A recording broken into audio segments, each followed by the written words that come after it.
గుండె జబ్బుతో బాధపడుతున్న పేద పిల్లల ఉద్యమం నడిచిందని చెప్పారు కదా. ఆనాడు జరిగిన పోరాట ఫలితమే ఆరోగ్యశ్రీ పథకం లాంటి పథకం వచ్చిందని చెప్పాడు కదా. ఆరోగ్యశ్రీ పథకం రాకముందు ఏ పేదలకైనా గుండె జబ్బులు వచ్చినా ఏ జబ్బులు వచ్చినా గవర్నమెంట్ ఆసుపత్రులే దిక్కు.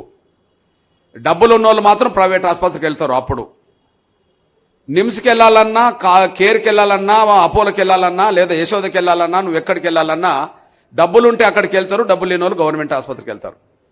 కానీ ఇవాళ ఏ పేద కుటుంబానికి సంబంధించిన వాళ్ళకు ఎలాంటి అనారోగ్య సమస్య వచ్చినా, అది గుండె జబ్బు సమస్య వచ్చినా, అది కిడ్నీ సమస్య వచ్చినా, అది లివర్ సమస్య వచ్చినా, అది క్యాన్సర్ సమస్య వచ్చినా, ఏ సమస్య వచ్చినా కూడా ఇవాళ తెల్ల రేషన్ కార్డు ఉన్న ప్రతి ఒక్కరికి ఆరోగ్యశ్రీ కార్డు వచ్చింది. ఆరోగ్యశ్రీ కార్డు ఉన్న ప్రతి ఒక్కరు ప్రైవేట్ ఆసుపత్రిలో వైద్యం పొందే హక్కు అవకాశం వచ్చేసింది. అట్లాంటి ప్రైవేట్ ఆసుపత్రిలో ఉచితంగా వైద్యం పొందే అవకాశాన్ని, హక్కును సాధించింది ఎంఆర్పిఎస్ అవుతే, ఆ సాధించే పోరాటంలో భాగస్వామి అయింది అన్న ఈటల రాజేందర్ అనేసి మీరు మర్చిపోవాలి. గుండె జబ్బుతో బాధపడుతున్న పేద పిల్లల ఉద్యమం నడిచిందని చెప్పారు కదా.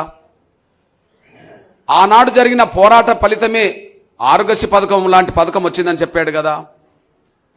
ఆరోగ్యశ్రీ పథకం రాకముందు ఏ పేదలకైనా గుండె జబ్బులు వచ్చినా ఏ జబ్బులు వచ్చినా గవర్నమెంట్ ఆసుపత్రులే దిక్కు.